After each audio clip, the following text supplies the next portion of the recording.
And away we go. We're back for another episode. Here we are, Brody Broshears. How you doing? Good. It's Friday. I'm ready to go. I've had my banana, my cheese stick, my V8. I mean, I'm amped and ready. I know. Right before we record every time, I try to walk a little bit on campus and plug in some music.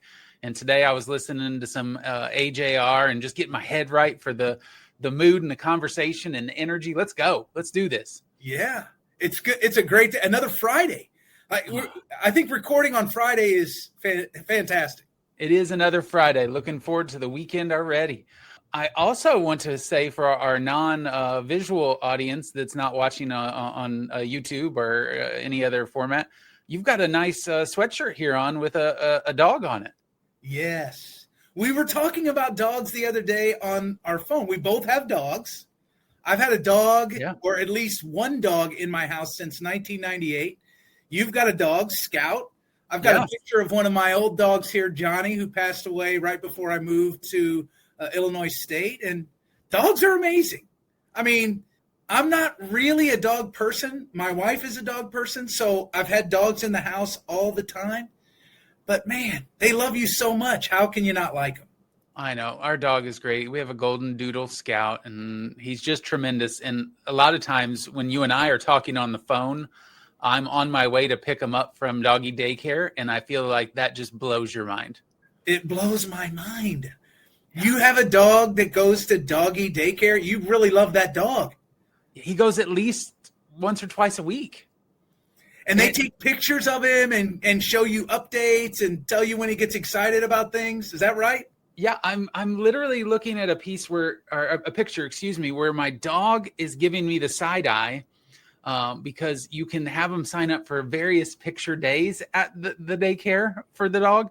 And this one, he is in a Barbie outfit because it was when the Barbie movie came out. I don't know. Yep. For our visual audience. Yeah. And it is full side eye.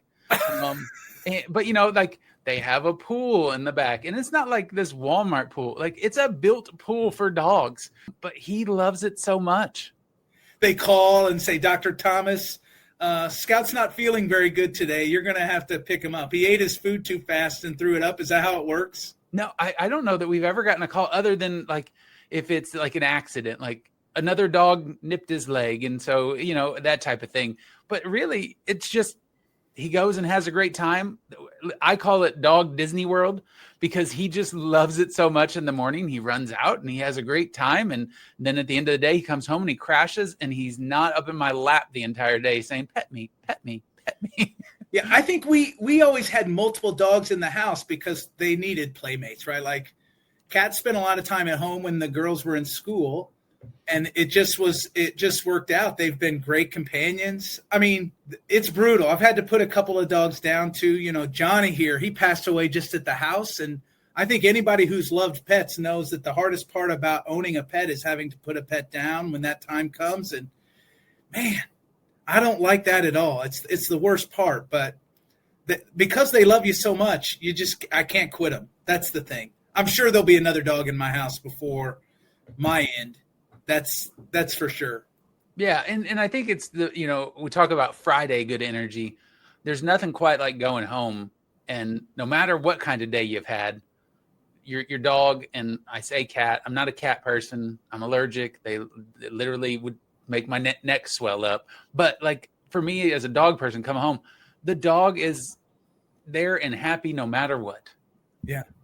Johnny was a great dude, kind of ugly, but people loved him. He kind of was this Basset Beagle that had like a brindle coat. And whenever we took him out, I'm like, this dog is ugly. But he loved people. He was a great walker, great outside dog. None of my dogs get along with other dogs very well, which sometimes causes problems. But it's kind of like the owner. Oh, yeah, no, I'm sorry. No, it's true. I mean, I'm liking people less and less, except for you, Kevin, right? Yeah, that's right. Hey, we're right around the corner here to the NACADA conference, and you're an award winner. Like, what happened here? You've won the Bobby Flaherty Service to NACADA Award. How does that feel? Oh, it feels weird, right? Like, I don't know. I think there are a lot more worthy people than myself. I am pretty humbled. I mean, I have to thank you, right? You put together and organized the nomination. And, I just think I got into NACADA in 1999. Maybe this is just a longevity award. I've outlasted everybody. Anytime you start with, I got into NACADA in 1999, my first thought is, how old was I? How old were you, Kevin? I was 19. Oh, my God. You were still in college. I had just started college, yes. Yeah. So my first annual conference was in Denver in 1999. No, Kevin, it really is an honor. It was an honor to be nominated, and I'm going to thank all my people at NACADA. I mean, there were so many folks that contributed. I do want to say thank you to all of them now, but I think individually I'll call them out if I get a chance to speak at the award ceremony. But wait, hold on. At the award ceremony, they've told you have how long to speak? 5 minutes. And what are the chances that 5 minutes occurs? I think the over-under is definitely more than 5 minutes. I think so too.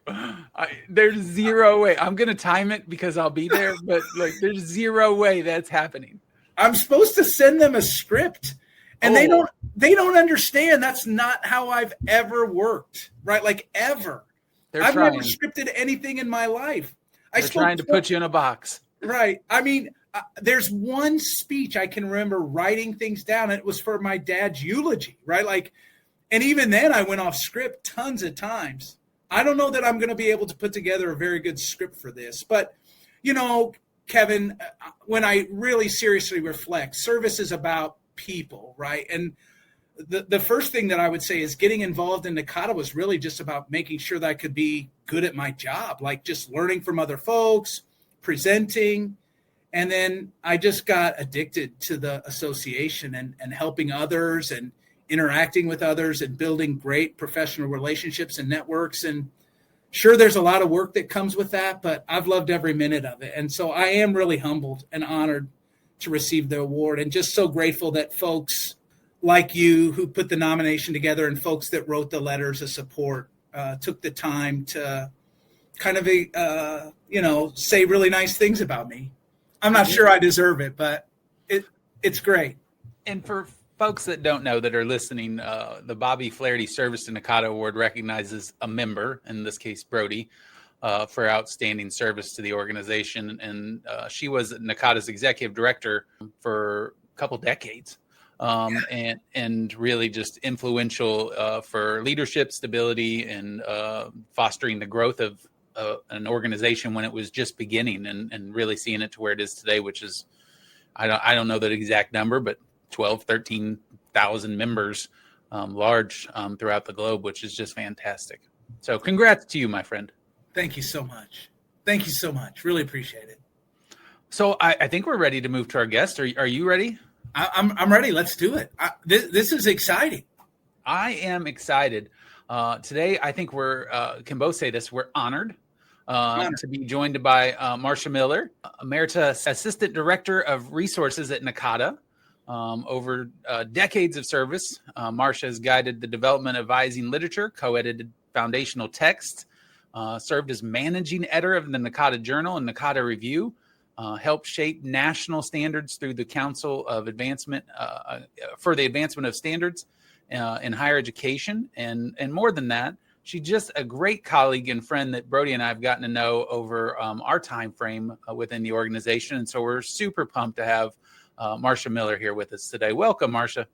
Thank you for having me. I appreciate it. And congratulations, Brody. Well deserved. Thank you, Marsha. I appreciate that so much. Absolutely.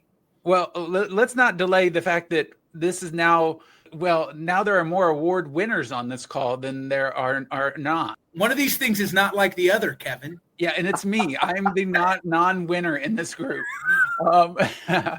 But Marsha, you are also in Las Vegas this October. You are going to be receiving the Virginia N. Gordon Award for Excellence in the Field of Advising. And that's also one of the big 5 awards that's going to happen. Can you talk a little bit about how it feels to be an award winner? That's just tremendous. Gobsmacked. That's what I mean. I, like Brody, I am humbled. I never thought this is possible because most of my time has been behind the scenes.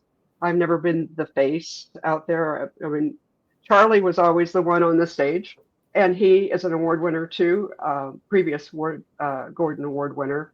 So I'm just really honored to be in that company. When you think about this, you talk about being behind the scenes, and we read a little bit of your bio there, but even in advance of this conversation today, I was telling people who was going to be on the show, and they said, "Oh, Marsha Miller's on the show."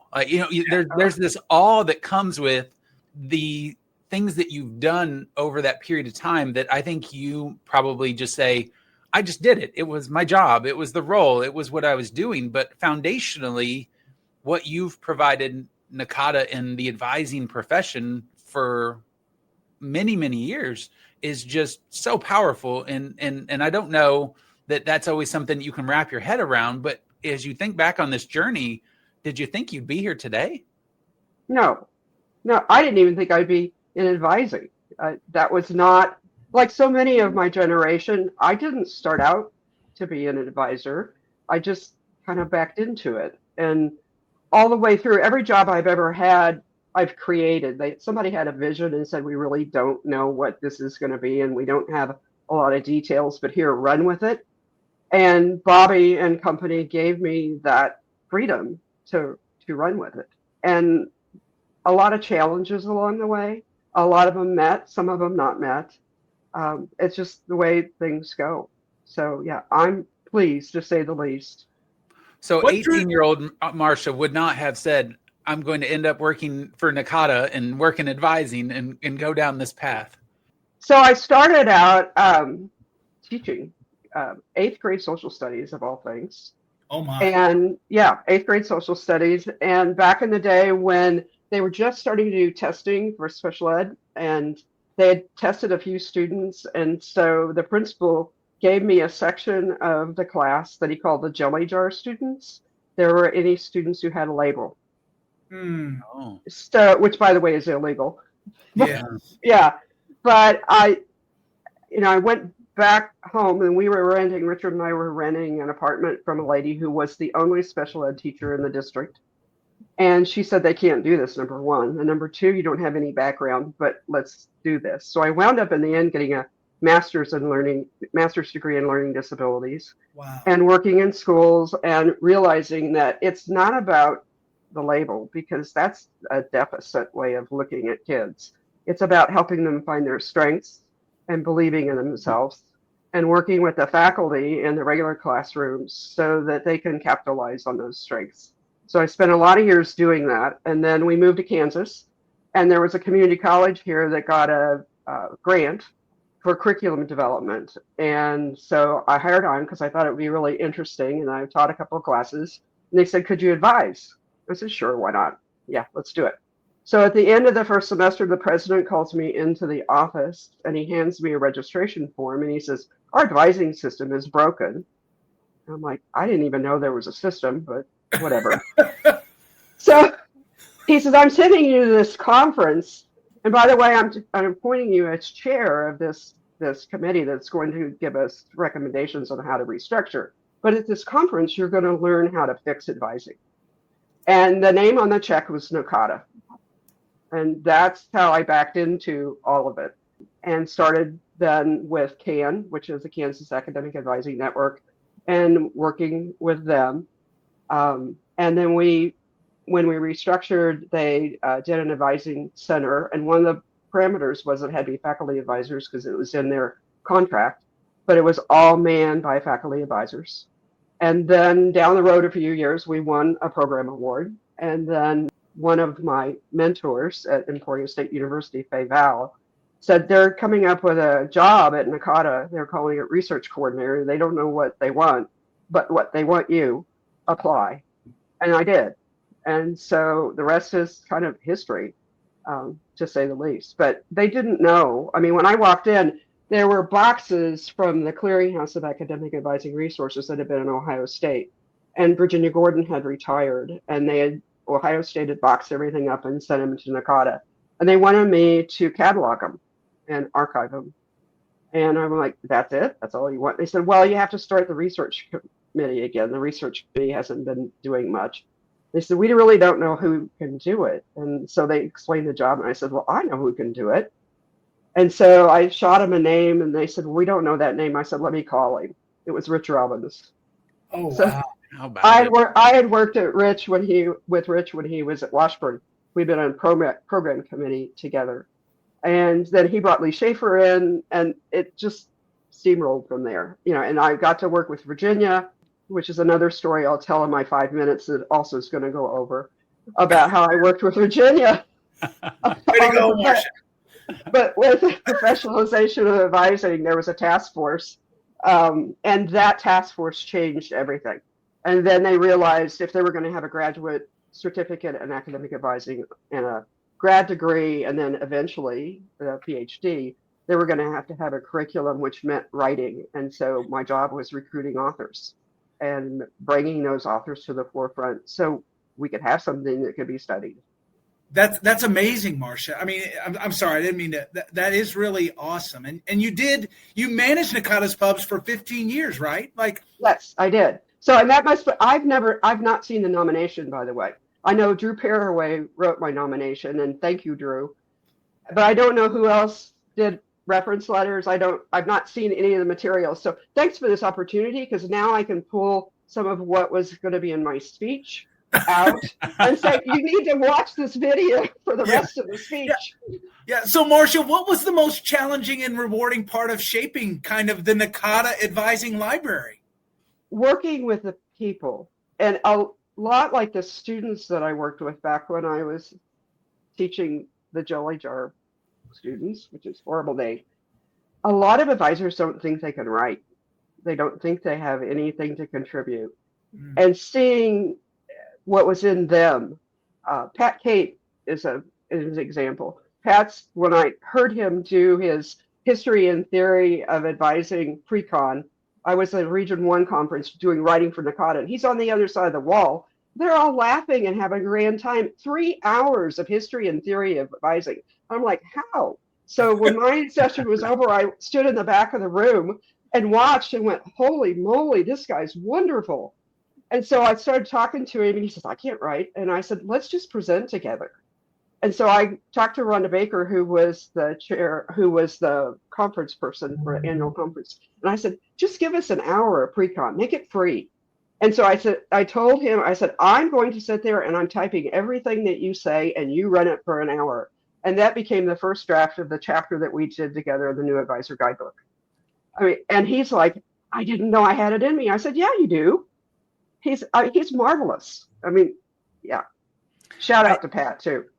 I think that what you talk about, though, in that intimidation is such a real thing. And I reflect back on knowing I needed to write more, and I still do. That's not anything that I've gotten better at. But I had these conversations with our good colleague and friend, Ashley Thomas, and then Rebecca Hapes and Karen Archambault. We're just name dropping like crazy on this episode. But these are all good people who have been influential and instrumental in the scholarship that's going on at this moment and the writings that are occurring. And they are just such good ambassadors of how to do this, and that it is possible and shouldn't be intimidating. But I think a lot of people sit in a similar seat that I sit in, Brody, and you don't write a ton, because I think there's an intimidation to it. Yes, there is an intimidation. And by the way, Ashley is filling my old shoes, and very, very well. And I think her hand is behind Drew writing, would be my guess. But she's marvelous. She does a fantastic job. But people, one of the things I'll tell people is collaborate. Find someone who does write and sit down and collaborate. I prefer writing with someone else. I don't prefer trying to write by myself because I can't critique myself. And I need to find someone who will critique me. The last thing the thing I wrote during COVID, Peter Hagen and Julie Gibbons-Voller asked me to write about the history of publications for the review. And I started, and I thought it was going to be really easy, and it turned out not to be easy at all. And I finally hammered out something, and I interviewed old journal editors, and I sent it off to several folks who I trust, and they said, "Oh, it's wonderful, send it in." And I'm like, I don't think so. So I finally sent it to my son, who's a speech and debate coach and who's going to be in Vegas, by the way. And he calls me and he said, "Mom, I thought you could write."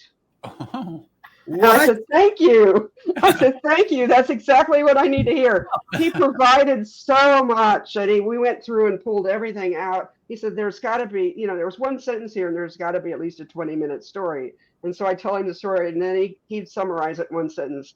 That in the end, he earned co-authorship with it. And he actually advises now, but in a high school situation. I don't think NACADA realizes there's a lot of private high schools around the country that has advisory. He's a faculty advisor at his school and has a load. So yeah, you need to find someone who can really be honest with you and caring. And he didn't do that in a malicious way, but he was absolutely correct. It was garbage. That's tough love right there. It is. Yeah, Marsha, you mentioned this encouragement. Kevin kind of just echoed this. I think, we start to think about, like, I'm not a writer per se, right? I've always viewed myself as a practitioner. I'm much more comfortable in front of folks. And so I'm an aggregator of stuff. And when I present, like, I'm using a lot of research in a lot of the things that I do. But one of the things that you said, like collaborate, is really important to me. And I think the second thing in some of my happiness research is just start doing it, like just write. And then the writing creates the motivation for more writing, right? That you can't want to be a writer. You actually have to write. And I have found that to be really interesting. And it sounds like that's kind of the approach that you've taken as you've worked with other folks. Yes, exactly. Yeah. Find somebody, collaborate. One of the things I found, one of the people who got me started is Bonnie Alberts, who's retired from, it's in South Dakota. She's going to kill me because I can't remember the name of it at the moment. But anyway, she basically brought snacks, and we spent weekends sitting in my office floor and just writing and having a grand time. And that's how I got started. It works. That's amazing. And I think the earlier you can do it and just break down those barriers. I think about this with my son. He's 16 years old, and he just finished a book. He wrote a book. And so people are editing it and going through and putting it together so that it can be a publication at some point. And it's, how did I not know this, Kevin? I know, right? I that is should talk cool. about these things more. But he's doing it at 16. So what's he going to do at 18 and 20 and 30? It's amazing. The sky's the limit. And don't be afraid of editing. Editing is your friend. Editing, things are clear in your head, kind of like Doug did with me. Things were clear in my head, but it certainly wasn't clear on the page. And the editing that he provided and the additional input he provided made the whole thing much better than what it ever would have been had it just been me. When you look at where we're at right now, what excites you about the next wave of advising scholarship? Believe it or not, AI. Yeah, Brody's there with you. I love it. I think that's fantastic. It's going to change things. I mean, if we use it correctly, because AI is going to give you a direction that maybe you didn't see before, but you better be looking at it because what it tells you isn't always accurate. So you need to go back and do the research and make sure that you're okay. But I use AI a lot. I do a lot of genealogy, and I use AI a lot with genealogy, especially translating like German and French. And because unlike a previous guest of yours who's fluent in several languages, I'm hardly fluent in English. So,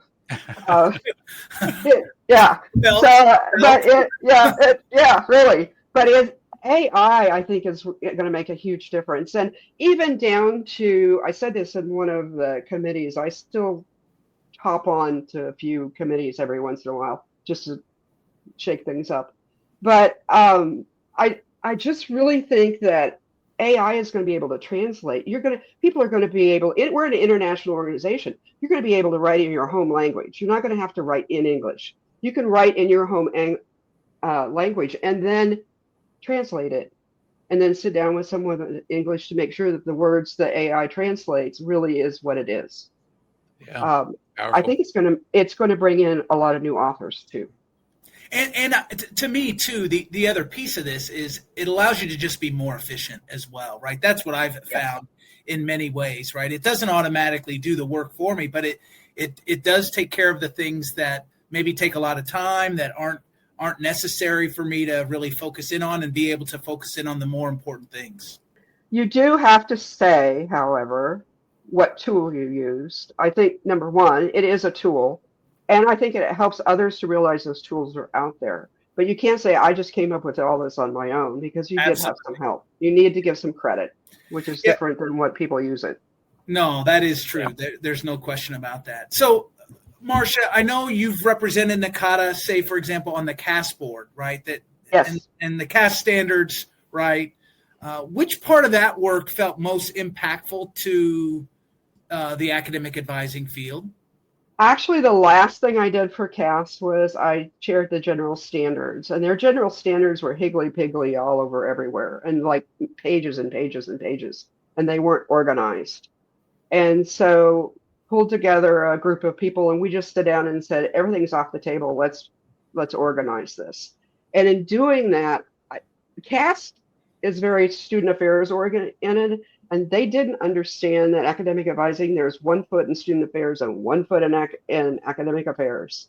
And we really are the integration between those two areas.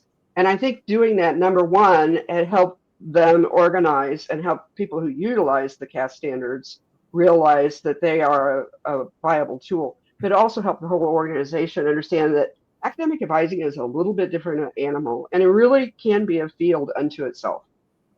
And that's something, this award, the Virginia Gordon Award, says in the field of academic advising, which thrills me to pieces, because most people would not think of academic advising as a field, and I'm not sure we're quite there yet, but it's aspirational. And so when Tom Greitz and Julie Gibbons-Voller and I sit down in 2014 to talk about the Beyond Foundations book, we talk about, are we talking about advising as a profession? Are we just talking about it as a practice? And we decided all through the book we were going to say field, because we really think we are a field, and we're getting there so that everyone else in higher ed can understand that and embrace it. Yeah, and I think it's really powerful that what you're talking about from a wordsmith standpoint. What is it as a profession? Is it a field? And being purposeful in that. I think, again, when we talk about how words matter, we're setting a standard for where we're going as a field. And I think that's really influential. I appreciate you sharing that. So listen, this is going to be maybe more for the audience than anybody else, and I have not been, but what's it like to work in the executive office? And like, what's one thing we need to know about working for what Brody and I have affectionately termed the mothership? And that you're there and you're in that, because I think people view it as this mecca of advising in existence, and people just don't know.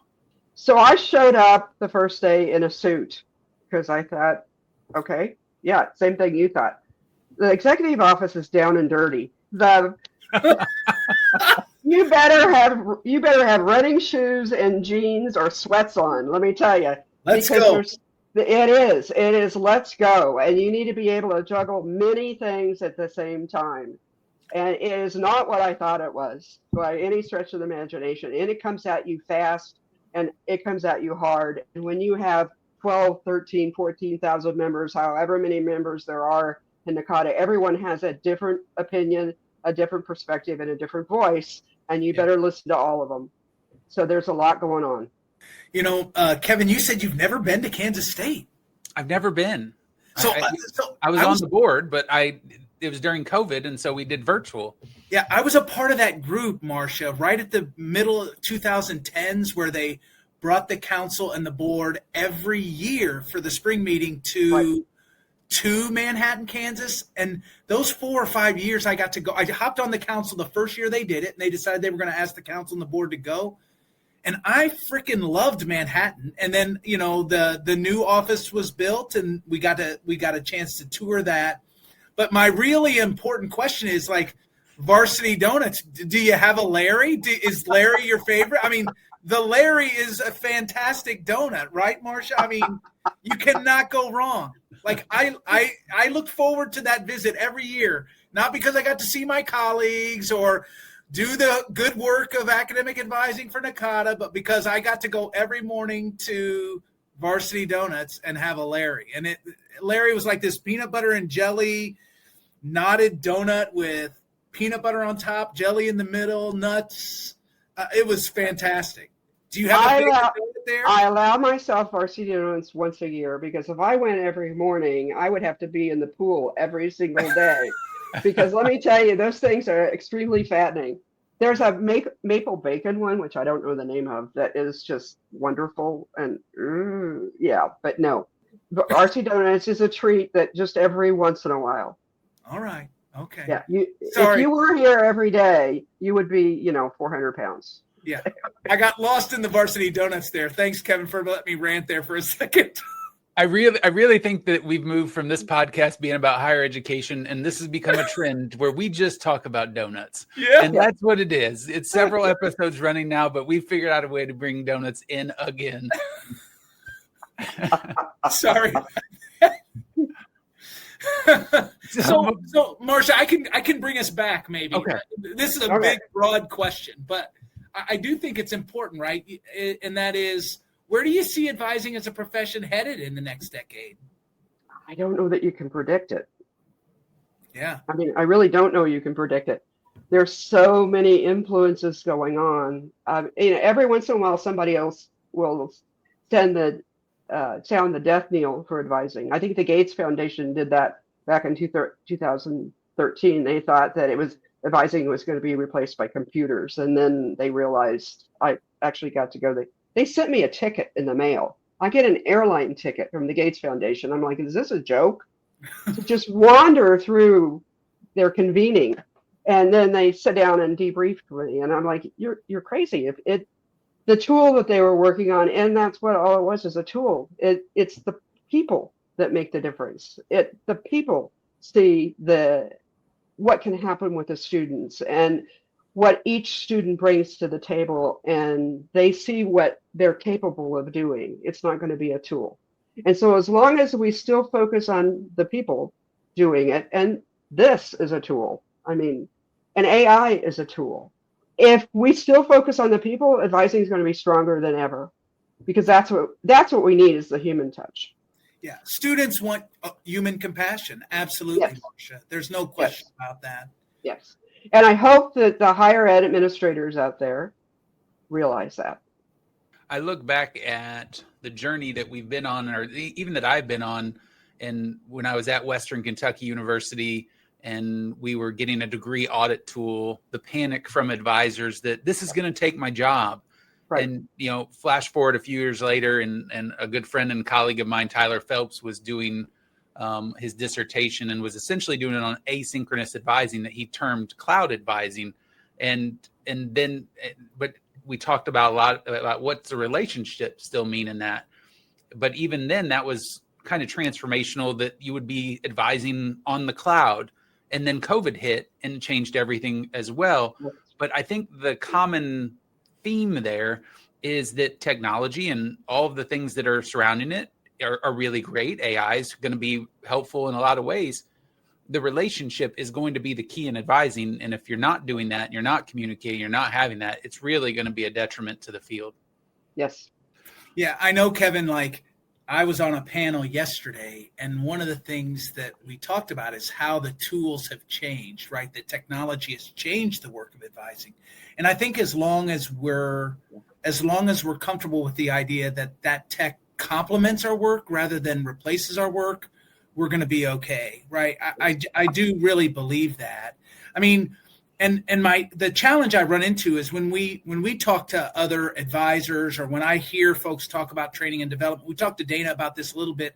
We sometimes think the information is the most important part, and that's where the tools are going to be really helpful to us, and students are going to get more comfortable. But what they want is guidance. What they want is to know that somebody cares about them. What they want is someone who helps them feel like they belong in this space at their institutions. And I think that's the real power of the work that we're doing in academic advising.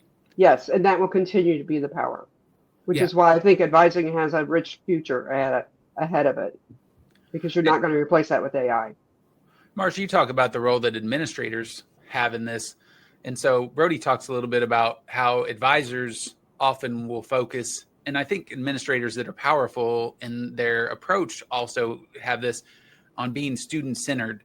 But do you have some guidance or thoughts on how advisors balance being student-centered with the increasing institutional pressure and demand for all other things, whether that's enrollment and support and counseling? And I think there's bits of advising and all of that, but just how do they stay student-centered in what they need to do? That is hard, and that was difficult for me personally back when I was the director of academic advising. It was 65 70-hour weeks, and I didn't understand the balance.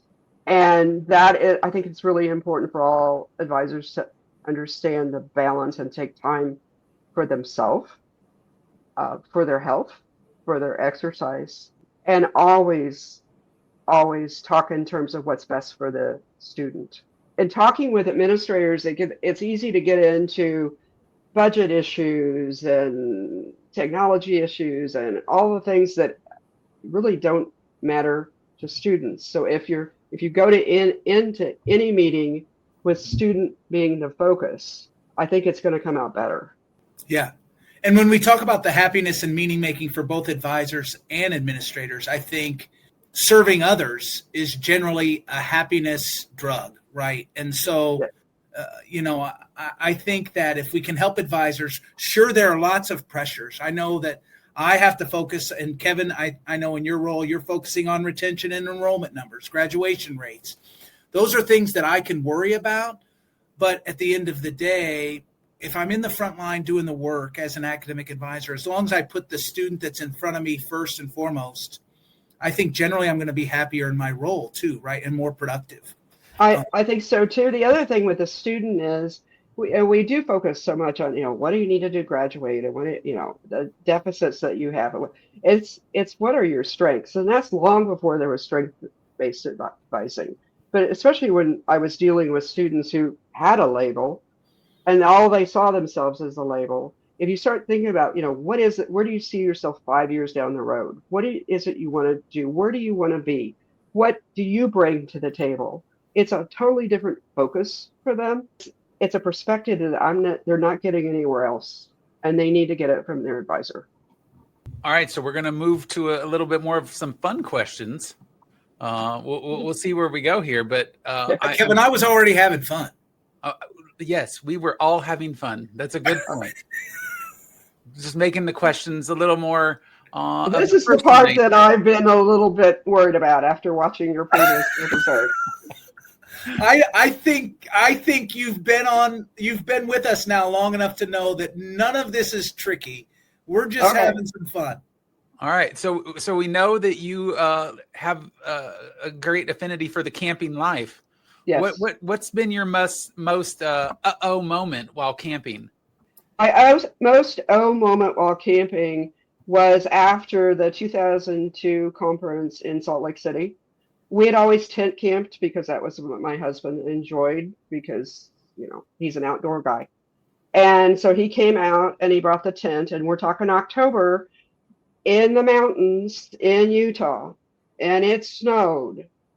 And I had to get up and run to the bathroom half mile away in the snow. And I said, that is it. That is the last time I'm sleeping on the ground. If you're going to camp, you're going to get a camper.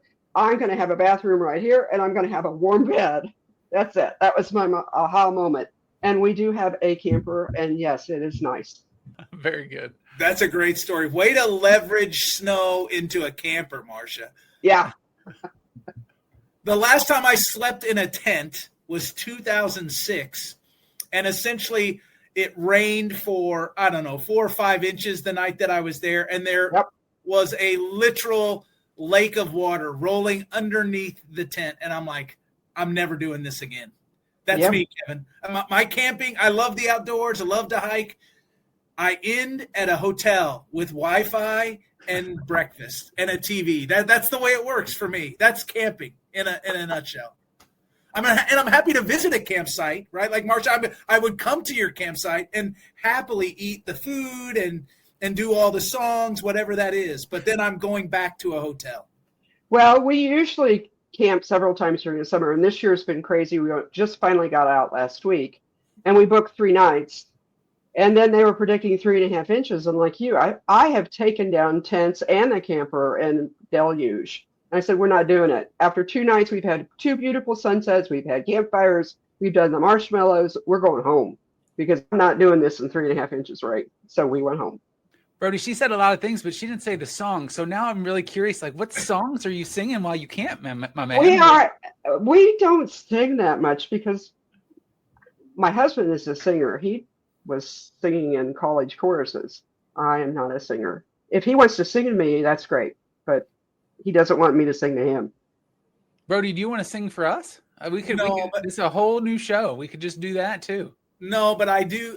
I mean, my mom sang in this church group, right? And my mom still sings at church. She sings at the Catholic church that I grew up in, and she's maybe the most Catholic person I've ever met. But this Catholic music group would get together in the summers, and I remember having a fire in the backyard. I was a teenager, and I sang all those 80s songs. My voice was a lot higher, but like I remember one of my mom's friends' sons played the guitar, and we sang like Don Henley's the summer songs, Bryan Adams' Summer of '69. Like a Chicago, maybe You're the Inspiration or Hard Habit to Break. I think I sang that at a talent show too. Oh God, man, your voice was higher. It was higher. Marsha, you also have some genealogy adventures. And yes. So we're curious, what's the most surprising or funny thing you've uncovered while tracing your family tree? That's a tough one. There's a lot of we didn't know a lot about especially my dad. My dad was the youngest. His dad was the youngest of 18. Oh, wow. Yes. And on his own from the time he was 12 because they were gone by then.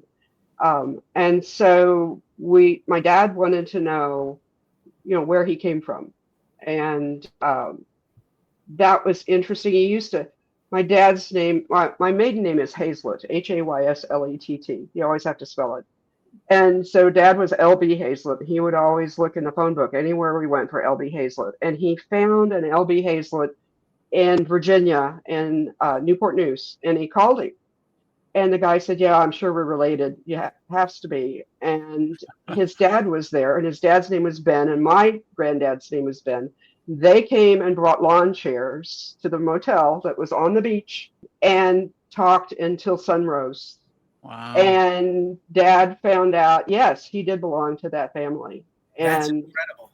Yeah, it is incredible. And I wished I was like 14 at the time. And I stayed up until 2, and then I couldn't stay up any longer. And I wish there had been a way to tape it, video it back then, because I would love to go back and revisit that conversation. Yeah, it made a huge difference, and it opened up. And now I realize I'm related to almost everybody in one county in Virginia. Had no idea then. Yeah, I've done some brief genealogy work, and it's like a drug. Like you get addicted. Yeah. Once you get into that hole, man, you're never stopping. It's crazy. Yeah. So I don't call myself a genealogist because most of them are certified, and I don't want to go that route. The British call it genealogue. And I do that for cousins, and I help them out as they have questions. And DNA has made a huge difference, being able to compare how much DNA people share. And so, yeah, it is addictive, and every once in a while I have to take a break and just shut it off for a while and then come back to it. Kevin, do you have anything? Have you done any genealogy stuff with your family or anything like that? My father does a lot, and he's gone down that path a lot on both sides and just checking out things. And so he'll share those stories, but I don't know that I would say any I feel like are a surprise, but he spends more time with it. And when we were in Salt Lake a couple times for some conferences, to be able to go use the services they have there to do some of that was really it's surprising. Just and just what you can see and what's out there. I think the one thing that really surprised me on my mom's side, I've got a kind of this distant uncle, I guess, and he's been able to get my mom's side back to like the 1490s. And I'm like, how is that possible? How's that possible? But yeah, it's Not pretty really, not really DNA unless you use Y-DNA, and that will go back, son to father to grandfather, but the other autosomal will not. So Marsha, we always talk about like movement and the way folks stay active. Both Kevin and I really love exercise, or at least our steps. We're addicted to our steps. So what's your activity of choice, Marsha? So as you can imagine, working at the executive office as many hours as they put in, my body pretty much fell apart by the time I was retired in 2019. And I had foot surgery, and at Arrowhead Stadium of all places, because they have the equipment. At University of Kansas Medical Center does the sports medicine for Arrowhead. And the doctor, who was a long punter for the Chiefs at one time, said the best thing to do is deep water aerobics, a belt, and get started, and don't put any weight on it. And I've been doing it since. I do it 2 to 3 times a week, and it's wonderful. Totally changed my outlook, totally changed my body. Things don't hurt the way they used to. It's good. That's great. Yeah.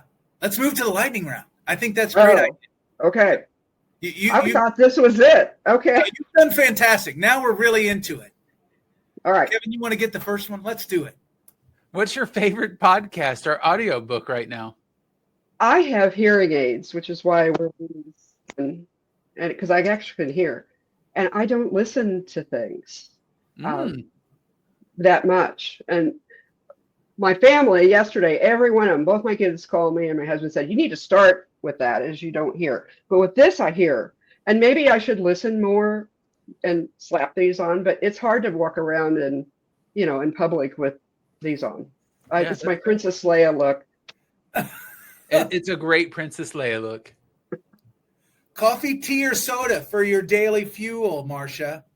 Coffee in the morning, tea in the afternoon, never soda. Okay. Decaf tea. You do a lot of road tripping and travel. What's your go-to snack? Oh, and I shouldn't. There's these Nature Valley peanut butter granola things. They're granola bar with peanut butter in it. They're on Amazon. I just get it every month. That comes in a box. You notice how she didn't say donuts, Brody? No. I know it. I tell myself it's better than a donut because there's, oats in there and peanut butter, which is protein, but it's still a lot of sugar. Do you have a favorite board game or card game, Marsha? Clue used to be, I beat anybody in Clue. I had an aunt one time that swore up and down I cheated and threw the board at me. It's good to get so good.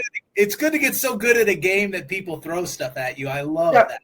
The problem is now we play it at Christmas when everybody's here, and my kids just wipe me off the board. I beat them last year. We went to New Orleans for Thanksgiving and did an Airbnb there, and I beat them a game, and it was like, yes, we're stopping right here. What's a song that always puts you in a good mood? Born to be Wild. Love it. Yeah, that is great. Which is not me in any way, shape, or form, but yeah, if I want to get psyched for something, that's my song. Do you have an all-time favorite TV show or movie? I don't know. That's a tough one. I know. I like Finding Your Roots because, the genealogy piece. But as far as a show, I love Quiet Man. Okay. With the Irish, because there's some Irish roots on my side. Oh, yeah. Too. And then the Americanized version of it with the same actors with John Wayne and Marino's O'Hare was McClintock, which I think is funnier than heck. Yeah. And totally inappropriate, but I laugh all the way through it. All right, I think this is our last one. We're running a little short on time, but if advising had a mascot, what should it be? The Energizer Bunny. That's great. And advisors that are listening throughout are cheering for that one because I think they have to have those batteries to keep going. Yeah.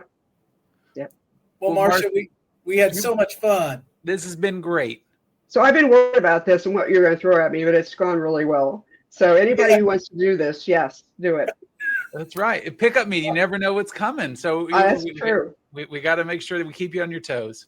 Thank you Well, again. I appreciate the opportunity. And again, congratulations, Brody. Yeah, Well deserved. congratulations to you, Congratulations to Marsha. you What as an well. honor. We'll see you in Vegas. See you in Vegas. All right. Bye-bye. How fantastic was Marsha Miller? I had so much fun. She was great, Kevin. Just great. What insight. Yeah, and it's really one of the things she said very early on, and I think in our current environment right now, politically, and what we're balancing on our campuses, of it's not about the label. She talked about it's about what you were providing. It's about the relationship. It's about the works, and that really stuck with me today.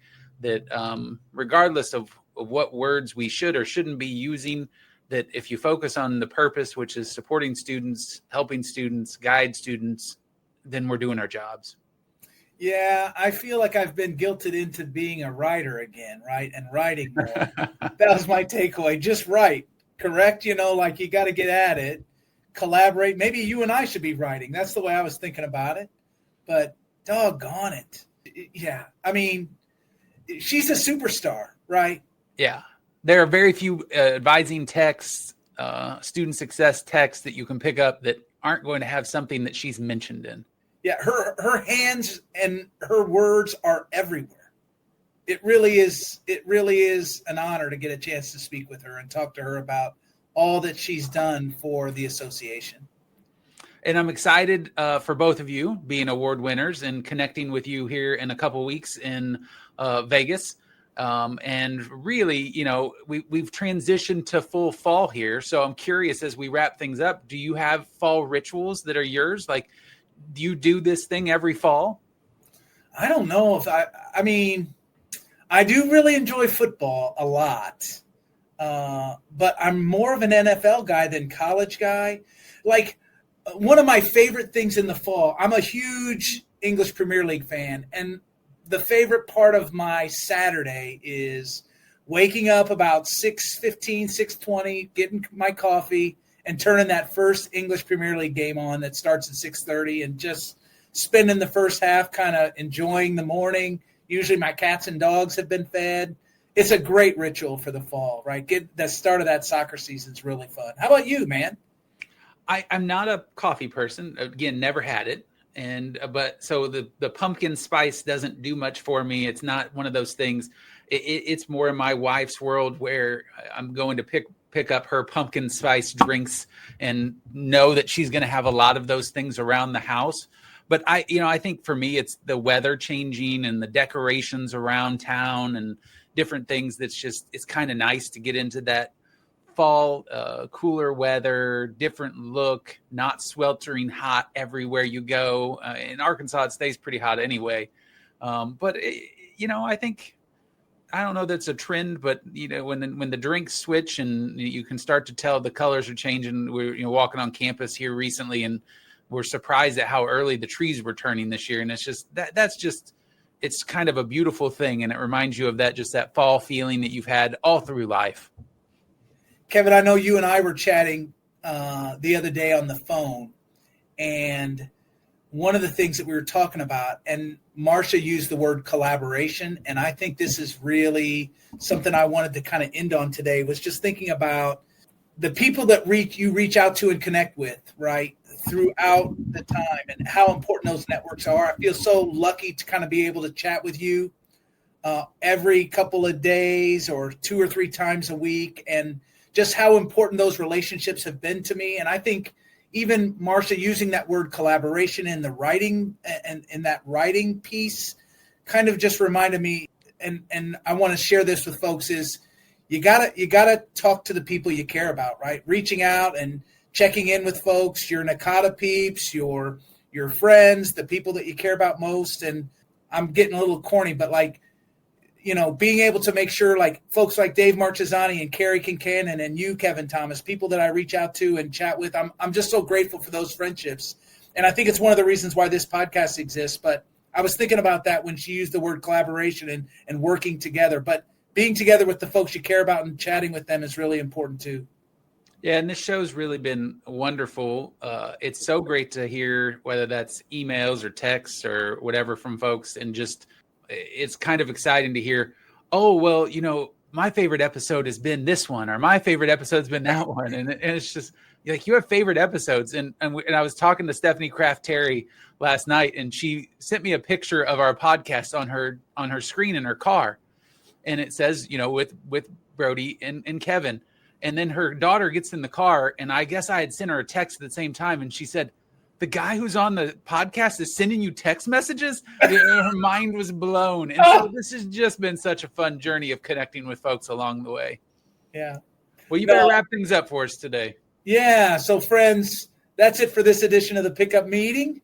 We hope all your regular meetings are as productive, as fun as this pickup meeting. So until next time, do good. Be nice. Thanks, gang, for listening.